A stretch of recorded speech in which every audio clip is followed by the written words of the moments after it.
Mari kita berdoa. Kami rindu ya Bapa, pada ibadah ini kami dipenuhi dengan firman-Mu, dibukakan mata rohani kami, pengertian kami dari firman-Mu sendiri, dan Tuhan berbicara lewat bibir mulut hamba-Mu ini ya Bapa. Pakailah supaya firman Tuhan dipahami dengan jelas, dan kami dengan pertolongan Tuhan juga untuk melakukan firman-Mu dengan baik. Terima kasih ya Bapa, dengar doa kami dalam nama Tuhan Yesus Kristus. Amin. Kita membaca bersama-sama Bilangan 25.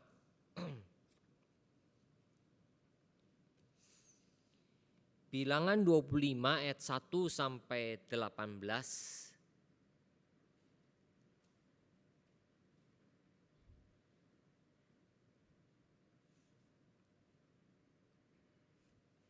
Kita akan membacakannya, tidak semua ayat saya akan bacakan, tapi hanya beberapa ayat. Ayat pertama sampai ketiga. Sementara Israel tinggal di Sitim, mulailah bangsa itu berzinah dengan perempuan-perempuan Moab. Perempuan-perempuan ini mengajak bangsa itu ke korban sembelihan bagi Allah mereka, lalu bangsa itu turut makan dari korban itu dan menyembah Allah orang-orang itu. Ketika Israel berpasangan dengan Baal Peor, bangkitlah murka Tuhan terhadap Israel. Ayat 6 dan 7. Kebetulan datanglah salah seorang Israel membawa seorang perempuan Midian kepada sanak saudaranya, dengan dilihat Musa dan segenap umat Israel yang sedang bertangis-tangisan di depan pintu kemah pertemuan. Ketika hal itu dilihat oleh Pinehas anak Eleazar anak Imam Harun, bangunlah ia dari tengah-tengah umat itu dan mengambil sebuah tombak di tangannya. 8. Mengejar orang Israel itu sampai ke ruang tengah dan menikam mereka berdua, yakni orang Israel dan perempuan itu, pada perutnya. Maka berhentilah tulah itu menimpa orang Israel. Ayat 18. Sebab mereka telah melawan kamu dengan daya upaya yang dirancang mereka terhadap kamu dalam hal Peor dan dalam hal Kosbi, saudara mereka, yakni anak perempuan seorang pemimpin Midian. Kosbi itu mati terbunuh pada waktu turunnya tulah karena Peor itu. Demikian pembacaan firman Tuhan. Berbahagia kita yang membaca, merenungkan dan melaksanakannya dalam kehidupan kita.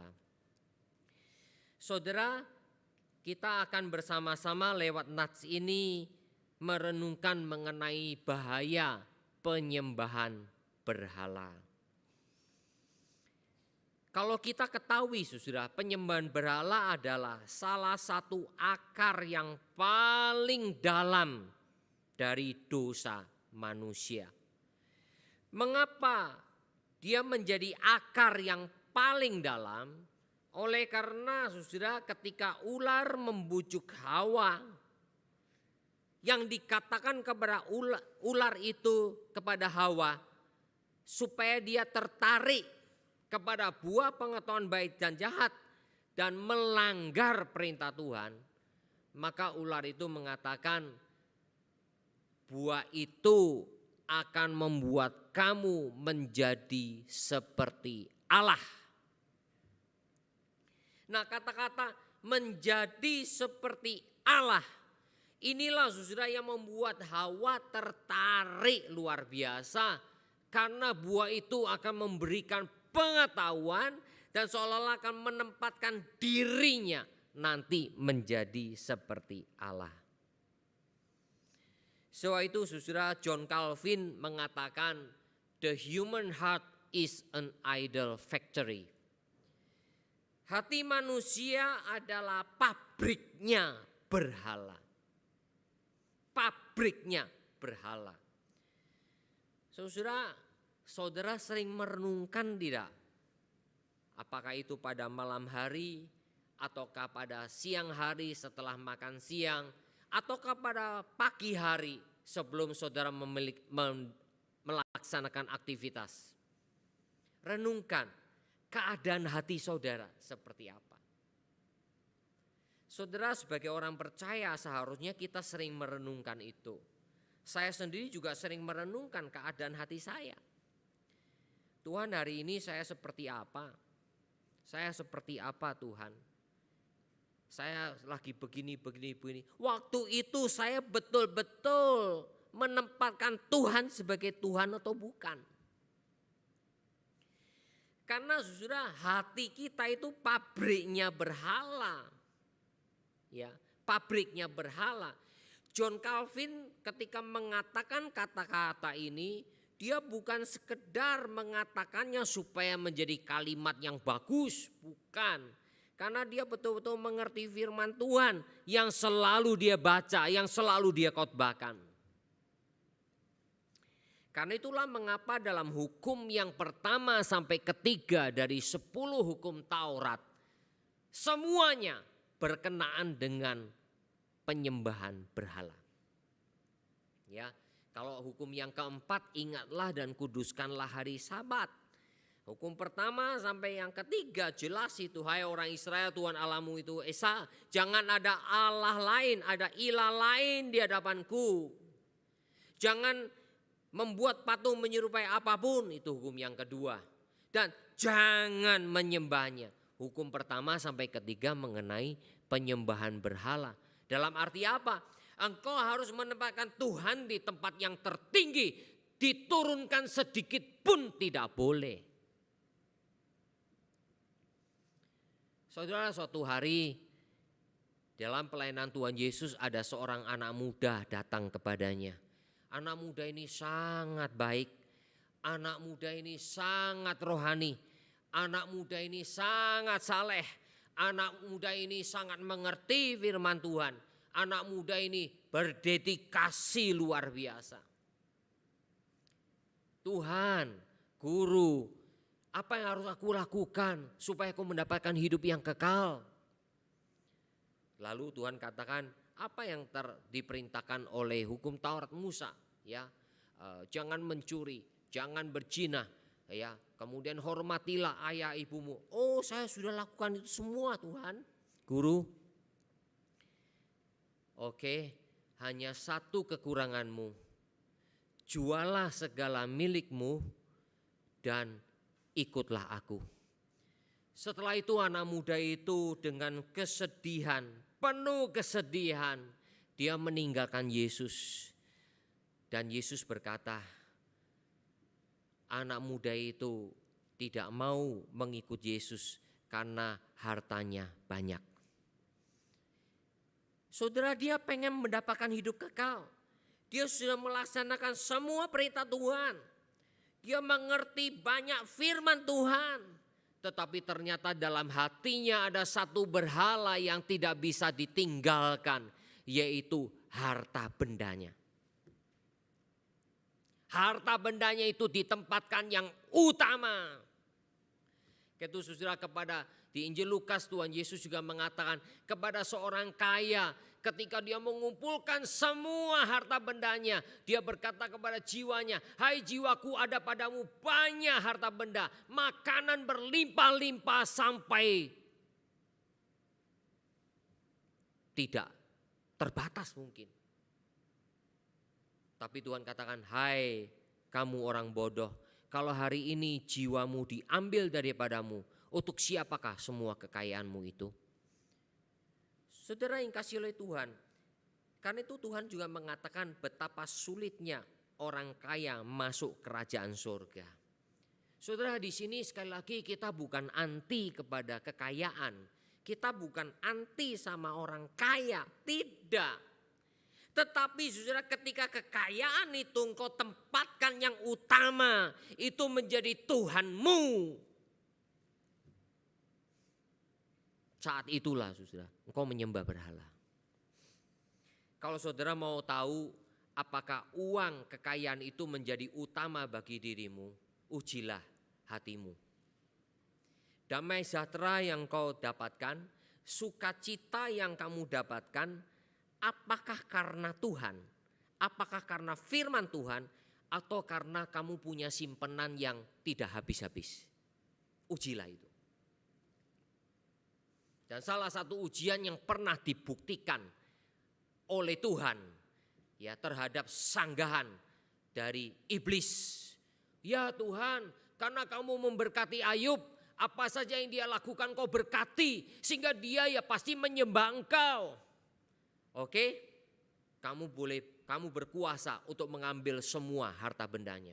Wah, dalam sehari sudah habis total semua harta benda Ayub. Ayub waktu itu orang yang terkaya pada waktu itu. Habis total. Orang yang menjadi kekasihnya, yang seharusnya menguatkan Ayub, bukannya menghibur dan menguatkan Ayub. Apakah engkau masih menyembah Tuhan alam? Semua sudah habis. Ayub berkata apa, saudara? Tuhan yang memberi, Tuhan juga yang mengambil. Berarti selama ini ketika Ayub menyembah Tuhan, dia betul-betul menyembah Tuhan, bukan karena harta. Jadi ketika diberkati Tuhan, Tuhannya itu tetap adalah Tuhan, bukan berkat yang menjadi Tuhan. Itu Ayub. Sehingga pada waktu dia dihabisin semua harta bendanya, Ayub terbukti tidak menyangkal Tuhan. Berarti apa, saudara? Damai sejahtera, sukacita, kesungguhan mengikut Tuhan di dalam diri Ayub sungguh-sungguh. Memang hal begini ini susah, saudara, untuk dibuktikan. Saudara mau langsung jatuh miskin, wah pasti akan bertahan sekuat mungkin untuk tidak jatuh miskin. Tetapi mari kita bertanya pada diri sendiri, selama ini kita mengandalkan Tuhan atau mengandalkan apa yang kita miliki? Jadi saya tidak sekedar kekayaan, mungkin kemampuan kita, mungkin kepandaian kita, mungkin kedudukan kita, mungkin juga gengsi kita. Saudara, karena itulah penyembahan berhala akan terus menjadi batu sandungan dan pencobaan bagi umatnya. Yang tidak akan pernah berakhir sampai pembebasan parusia, yaitu kedatangan Yesus yang kedua. Jadi saudara, sekarang pun apalagi di dunia yang sudah semuanya serba gemerlapan ini, saudara. Ya, semua fasilitas, semua kekayaan, semua harta benda dikejar oleh semua orang. Karena kita ingin mendapatkan semua kenikmatan. Tapi kita tidak memikirkan untuk mendapatkan damai sejahtera abadi dari Tuhan kita. Saudara, ini akan terus menjadi apa? Menjadi sandungan dan pencobaan bagi kita, termasuk hamba Tuhan. Sampai nantinya Tuhan Yesus datang kedua kali. Ketika Tuhan datang kedua kali, disitulah Tuhan akan apa? Tuhan akan memilah antara orang benar dengan orang jahat. Antara penyembah yang sejati dengan penyembah yang palsu. Di situ akan terjadi. Tapi kita tidak tahu. Saya tidak berani memilah. Karena Tuhan Yesus pernah ngomong dalam satu perumpamaan. Ya, pegawai-pegawainya mau mencabut ilalang yang tumbuh di antara gandum. Jangan cabut. Kalau kamu cabut, nanti gandum juga ikut tercabut. Jangan. Tunggu hari penuaian. Tunggu waktunya hari penuaian. Ketika semua sudah dituai, disitulah engkau baru memisahkan ilalang dengan gandum. Jadi saudara yang kasih oleh Tuhan, saya pun tidak bisa mencabut ilalang itu. Karena takut yang gandum juga bisa ikut tercabut. Saudaraku yang dikasih oleh Tuhan, mari kita memperhatikan bersama-sama lewat ayat-ayat ini, saudara. Mengapa bahaya penyembahan berhala harus kita renungkan bersama-sama. Yang pertama, penyembahan berhala bahayanya biasanya terjadi lewat berawal dari kompromi. Saudara, toleransi itu menghargai kepercayaan orang lain. Di negara kita yang Pancasila dan Undang-Undang Dasar 45 menghargai semua orang dengan agama dan kepercayaannya, maka kita bertoleransi. Artinya bahwa kita tidak akan mengganggu ataupun melakukan sesuatu yang tidak baik atas orang-orang lain yang beragama berbeda, berkepercayaan berbeda dari diri kita. Itu namanya toleransi. Tetapi beda dengan kompromi. Kompromi berarti menerima. Oh iya, oke lah, oke, itu ajaranmu, itu kepercayaanmu, oke. Setelah menerima, kemudian terjadi sinkretis, kemudian mulai tercampur di dalamnya. Nah, setelah itu sudah biasanya apa? Ikut kepercayaan yang lain. Atau kalau tidak, campur-campur.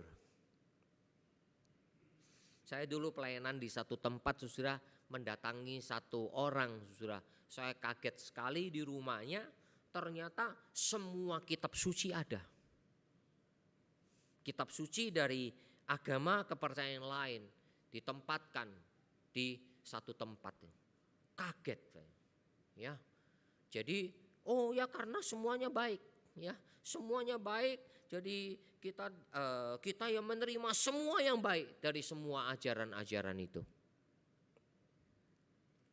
Saudara, saya tidak setuju. Saya menghargai toleransi dengan apa yang dia pikirkan, tetapi saya tidak terima, saya tidak kompromi. Ya. Tidak, Yesus adalah satu-satunya jalan keselamatan. Ya, itu kepercayaan saya, sehingga saya tidak mungkin bisa mengikuti kepercayaan itu.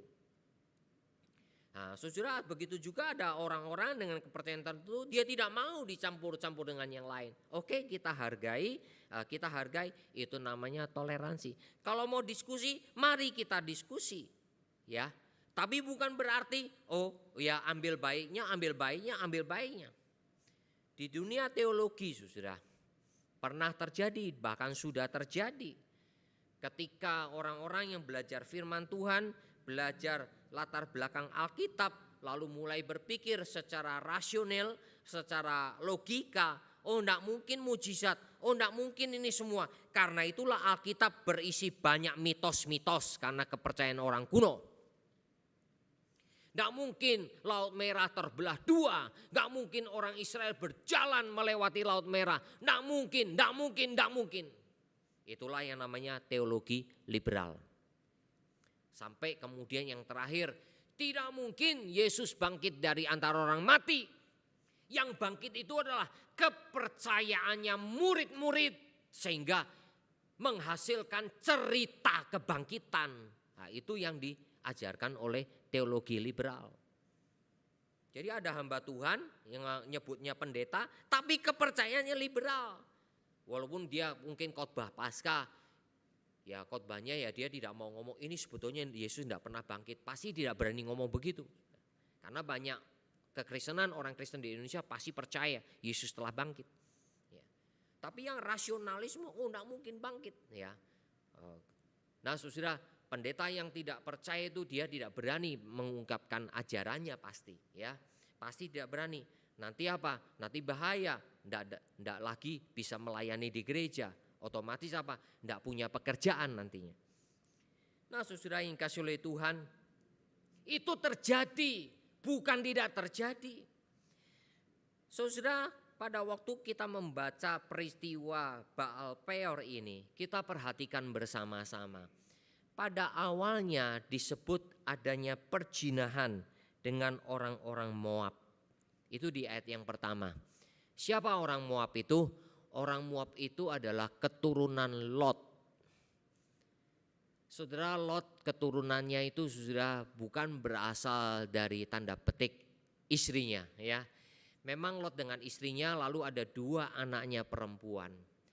Lalu karena ditarik keluar oleh Tuhan dari Sodom dan Gomora, istri Lot tidak tahan, akhirnya menoleh ke belakang dan dia menjadi tiang garam. Akhirnya tinggallah 2 anak perempuan Lot. Nah, karena mereka bertiga, lalu anak-anaknya punya rencana yang sangat jelek sekali. Sangat jahat sekali. Membuat papanya Lot itu mabuk. Dan bagaimana supaya ada keturunan buat ayah kita, buat orang tua kita, ayah kita. Maka kedua anak perempuannya itu melakukan hubungan yang tidak sepantasnya. Dan dihasilkanlah sudah orang Moab salah satunya, ya, suku Moab. Saudara yang kasih Tuhan, ini dari keturunan Lot. Lalu siapakah Midian?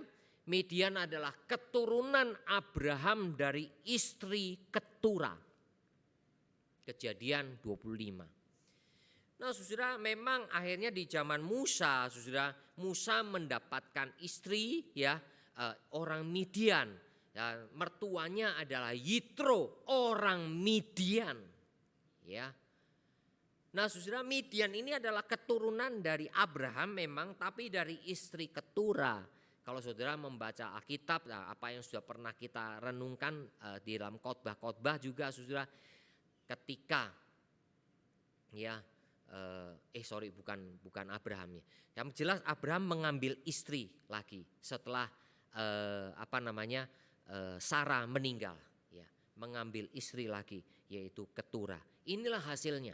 Ya. Nah, mereka ini suku Moab dan suku Midian akhirnya masuk ke dalam penyembahan berhala. Setelah perjinahan dengan lewat perkawinan dengan perempuan-perempuan Moab, perempuan Midian, ya, menghasilkanlah saudara penyembahan berhala dan tanpa merasa sungkan dipamerkan kepada rekan sebangsanya. Ya, ayat yang ke-6, ketika mereka dikutuk, ada kemarahan Tuhan, mereka sedang menangis Musa dan orang-orang di kemah pertemuan. Lalu saudara, ada sepasang orang Israel dengan orang Midian lewat tanpa sungkan. Padahal dia sudah mendengarkan banyak tangisan di depan kemah pertemuan itu. Tanpa sungkan. Mungkin saudara, pada waktu lewat itu mereka lagi bersuka cita. Karena sebagai sejoli, ya, lagi bersuka cita. Mungkin nyanyinya haleluya, tapi tindakannya halelupa. Ya. Haleluya, tapi halelupa Tuhan. Ya. Saudaraku yang kasih oleh Tuhan, kan itulah tanpa sungkan. Penyembahan berhala biasanya kalau sudah kompromi itu tidak ada sungkan lagi, ya, tidak ada sungkan lagi.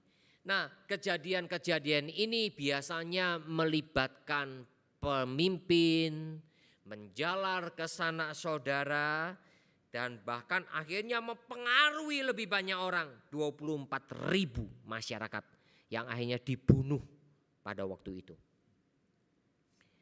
Saudara, kalau melihat situasi ini, saudara, betapa kita memperhatikan, ya. Jadi ketika saudara dan saya mau betul-betul menjaga diri kita untuk tidak masuk ke dalam penyembahan berhala, yang pertama adalah jangan kompromi. Biasanya kompromi dulu, ya. Oh, nggak apa-apa, semua nggak apa-apa. Nanti lama-lama kita terus menerus, misalnya saudara, ada di antara kita yang mungkin sekarang ini tantangannya sangat besar semuanya, termasuk masalah tontonan-tontonan yang tidak baik. Itu biasanya kita kompromi. Oh, nggak apa-apa, saya imannya sudah dewasa, saya imannya kuat. Biasanya begitu. Oh, nggak apa-apa, tenang saja, saya sudah baca Alkitab sekian puluh kali, nggak apa-apa. Tenang saja, ada sortirnya. Oh, enggak bisa. Kita ini semua orang berdosa. Kalau ngomong kuat, saya katakan, Elia apa enggak kuat, kemudian dia ketakutan sama Isabel. Yang saya khotbahkan, Abraham begitu setia sekali. Hanya yang terakhir dia jatuh dan tidak boleh masuk tanah Kanaan. Saudara, tidak ada yang bisa menjamin. Hanya Tuhan yang tidak bisa jatuh. Pasti. Tapi kita ini siapa? Karena itulah mengapa jangan kompromi. Anak kita, jangan kompromi. Masuk dibebaskan begitu, dia tenang saja. Akhirnya nanti dia melihat video-video porno, akhirnya kecanduan, saudara tidak tahu. Jadi yang pertama, jangan kompromi. Jangan sampai dimulai dengan kompromi. Kita boleh sudah berikan pengertian kepada anak-anak kita. Berikan pengertian pada diri kita sendiri. Tapi kembali lagi harus disiplin. Diri kita sendiri juga harus disiplin. Karena kalau sesuatu yang bermula dari kompromi itu biasanya akhirnya bablas. Dan biasanya akan berakhir pada penyimpangan iman. Ya. Saudara, kompromi itu perlahan dan pasti merusak pemahaman dan kepercayaan kita kepada Tuhan. Biasanya. Saudara, ketika kita masuk ke dalam penyembahan misalnya harta benda. Wah, harta benda, uang yang kita miliki. Oh, iya ya, kalau ternyata punya uang itu semuanya membuat kita bisa lancar ya. Ya, mulai gitu. Nah itu nanti merusak pemahaman kita. Doa itu cuma formalitas nantinya. Oh nggak apa-apa, tenang punya uang. Doa itu cuma formalitas. Nah, saudara, itu hanya pelan-pelan menggerogoti iman kepercayaan kita, ketergantungan kita kepada Tuhan. Itu pasti. Karena itu mari kita seleksi, mari kita koreksi diri kita, termasuk saya sama, ya. Dan terbukti dari sebagian Israel akhirnya apa? Ikut penyembahan berhala. Ini nggak main-main, ini bukan suatu yang bisa dipermainkan. Nah, penyimpangan iman nanti akhirnya membuat mereka tidak peduli akan apa? Murka Tuhan yang dinyatakan kepada umatnya. Surah ayat 3 mengatakan Tuhan murka kepada mereka. Musa bertangis-tangisan dengan beberapa orang-orang Israel di kemah pertemuan. Murka Tuhan pun tidak dilihat dengan baik oleh mereka. Roma pasal yang ke-1 dan pasal yang kedua, Rasul Paulus menuliskan Tuhan menyerahkan mereka ke dalam penyembahan berhala, ke dalam perbuatan-perbuatan yang menjijikkan. Tapi mereka tidak pernah sadar. Saudara, salah satu bukti penyakit-penyakit yang berbahaya, misalnya salah satunya HIV atau AIDS, itu akibat dari pergaulan bebas, akibat dari persetubuhan yang tidak wajar, akibat juga dari tindakan-tindakan dari homoseksualitas. Bukankah itu yang menjadi salah satu penyebabnya? Tapi mereka tidak pernah takut kok. Tidak pernah takut. Kalau sudah kena baru takut. Ya. Karena itu saudara, ketika terjadi penyesalan, Musa bertangis-tangisan, mereka memohon belas kasihan, memohon pengampunan Tuhan. Enggak peduli. Enggak peduli, enggak sungkan tadi saya katakan. Penyesalan sebagai suatu ungkapan dari iman sejati itu enggak ada. Itu sudah penyimpangan iman biasanya. Dan tidak peduli lagi adanya rancangan jahat dari orang-orang Midian dalam ayat yang ke-18. Mereka membuat rencana menyesatkan bangsa Israel. Tapi yang sudah masuk ke dalam penyembahan berhala, mereka sudah menyimpang dari iman, gak peduli lagi. Saya pernah pelayanan di satu gereja sudah, ya ada satu gerakan yang disebut pria sejati. Jelas sekali ajaran itu salah. mengajarkan Allah Tritunggal yang gak karuan, mengajarkan tentang Yesus Kristus yang juga tidak sesuai dengan ajaran kitab suci. Itu saya buktikan semua. Karena saya juga pernah mendapatkan kesempatan menulis paper mengenai itu. Tapi tetap saja orang yang, oh ini bagus kok, ini bagus kok. Tetap aja orang yang tidak mau diajarin. Tidak mau diungkapkan ajaran yang salah. Biasanya berawal dari kompromi. Oh bagus kok, bagus. Tapi akhirnya penyimpangan iman. Gereja sekarang dalam keadaan yang sangat bahaya sekali. Secara tidak sengaja sudah.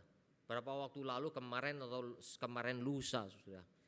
Istri saya pas membuka YouTube ada satu ceramah dari YouTube. Saya tidak tahu orang itu siapa. Tahu tidak saudara? Yesus yang disembah orang Kristen berbeda dengan orang Protestan, berbeda dengan orang Katolik, berbeda juga dengan yang ada di Alkitab. Sore itu saya, waduh siapa itu? Sudah saya nggak mau dengar lagi. Kata-katanya saja sudah salah. Kristen sama Protestan dia bedakan. Padahal Kristen Protestan itu kan sama. Kristen sama Protestan itu, aduh sudah, tidak tahu dia itu sekolah apa, saya tidak tahu. Sekarang ini banyak YouTuber sudah. Yang penting pinter ngomong, yang penting menarik, dan lebih penting lagi viewernya banyak, lebih penting lagi subscribernya lebih banyak. Karena itu apa? Menghasilkan uang banyak.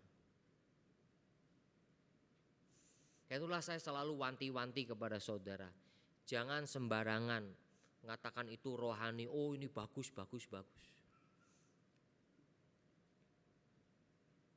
Beberapa orang-orang yang di YouTube itu sudah ajarannya tidak sesuai dengan Alkitab. Saya tidak mungkin bicara di atas mimbar ini kepada saudara. Jadi saudara yang kasih oleh Tuhan, mari kita bersama-sama belajar. Kita betul-betul memegang ortodoksi, memegang ajaran yang sesungguhnya dari Tuhan. Menurut tradisi ada cerita. Dulu Abraham sebelum menyembah kepada Tuhan yang sejati, Abraham itu terus mencari-cari dia harus menyembah siapa. Lalu ketika melihat bintang-bintang yang begitu indah pada malam hari, Abraham memutuskan, aku mau menyembah bintang. Tapi ketika besoknya bintang itu tidak ditemui lagi. Wah, untuk apa aku menyembah bintang? Maka aku akan menyembah rasi bintang. Yang mereka tahu rasi bintang. Tapi ketika langit menjadi tidak cerah, rasinya di mana? Enggak ada lagi. Enggak selalu kelihatan. Kalau gitu aku mau menyembah bulan. Ke malam hari bulan muncul. Tapi saudara, kadangkala bulan tidak penuh kelihatan. Ada bulan purnama, ada bulan sabit dan sebagainya. Ngapain saya menyembah bulan? Dan akhirnya kalau begitu saya akan menyembah matahari. Wah, matahari terang benderang, memberikan kehangatan, menerangi seluruh permukaan bumi. Dia terbit pada pagi hari, tapi dia terbenam pada malam hari. Di malam hari saya tidak bisa lihat matahari lagi. Kalau gitu ngapain saya menyembah matahari? Karena semua ini tidak kekal, tidak tetap selama-lamanya seterusnya. Konon dalam tradisi kepercayaan itu, Abraham terus mencari Tuhan yang benar. Akhirnya Tuhan memperkenalkan diri kepadanya, yaitu Tuhan Yahweh. Saudara yang dikasih oleh Tuhan, itu konon tradisi, tapi ini saya hanya ceritakan saja, yaitu hanya pengertian tradisi. Jadi bukan firman Tuhan. Nah, saudaraku yang dikasihi oleh Tuhan, bagaimana kita bisa betul-betul memperhatikan keadaan diri kita? Saudara, di sebelah kiri saya itu gambar hati yang hitam, ada binatang-binatang, merak, ya, macan, babi dan sebagainya. Itu adalah hati, ya, disebut natural man, ya, natural man. Tapi bagi saya adalah the sinner atau sinful man, ya, manusia berdosa harusnya. Ya. Yang sebelah kanan saya itu the heart of spiritual man, ya, hati dari manusia spiritual, di mana Kristus salib, Alkitab dan Roh Kudus, sehingga matanya terbuka. Ya, itu bisa menyembah Tuhan. Tapi menurut saya bukan sekedar ini, karena ini membedakan antara yang berdosa dengan orang yang diselamatkan. Tapi bagaimana keadaan dari orang yang ngaku-ngakunya Kristen? Saudara ingat, hati-hati. Ada orang Kristen yang tipenya begini, yaitu orang Kristen yang hidup oleh daging. Dirinya, self, duduk di atas tahta. Kemudian apa saudara, binatang-binatang itu yang merupakan lambang dari sifat-sifat, ya, singa mau berkuasa, ya, babi malas, ular lidahnya bercabang dua. Ngomong sama pendeta rohani, ngomong sama yang lain rohana. Ya, ada binatang apa lagi saudara itu di situ, ya, kura-kura, pura-pura, ya. Nah, ini orang-orang Kristen yang ngomongnya ada Yesus di dalam dirinya, tapi Yesus itu masih tetap disalibkan. Yang berkuasa itu adalah dirinya. Itu orang Kristen yang ngaku-ngaku Kristen, tapi sebetulnya dia hidup oleh daging. Yang sebelah kanan adalah orang Kristen yang hidup oleh roh. Di mana Kristus betul-betul ditempatkan bertahta, duduk bertahta dalam hatinya, menghasilkan sukacita, kasih, kebaikan, ya, damai sejahtera, kesabaran dan sebagainya. Sedangkan dirinya telah disalibkan. Rasul Paulus katakan, aku telah disalibkan dengan Kristus, supaya Kristus hidup di dalam aku dan aku mati di dalamnya, supaya Kristus yang dimuliakan.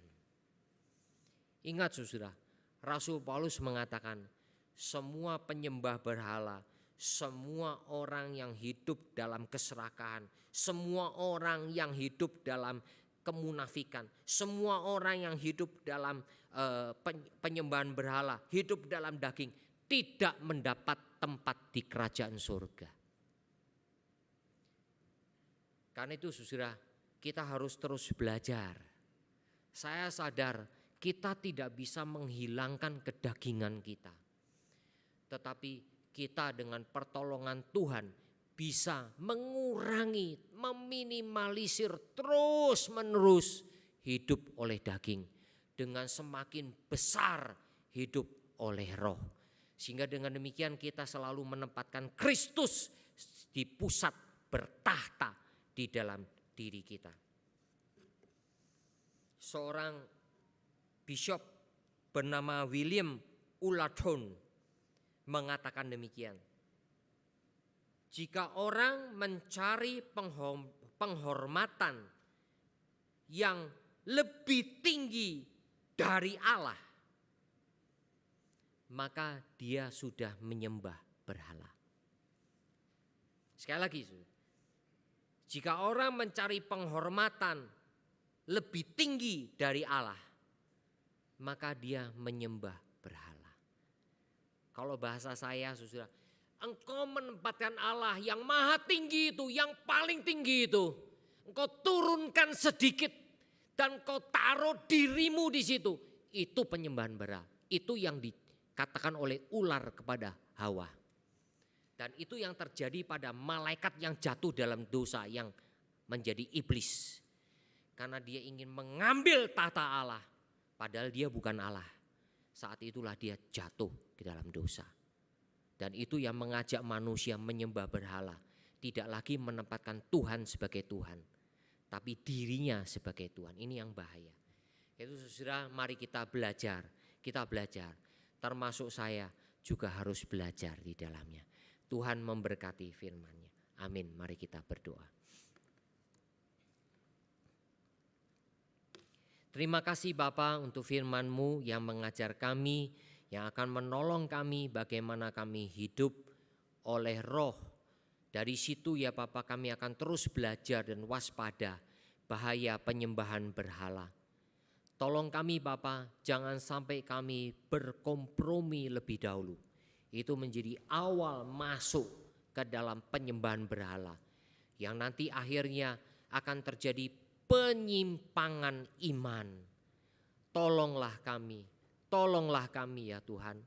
Kami serahkan kepadamu dan berkatilah seluruh umat-Mu, jemaat-Mu pada hari ini. Dalam nama Tuhan Yesus Kristus kami berdoa. Amin. Saya serahkan kembali kepada liturgus.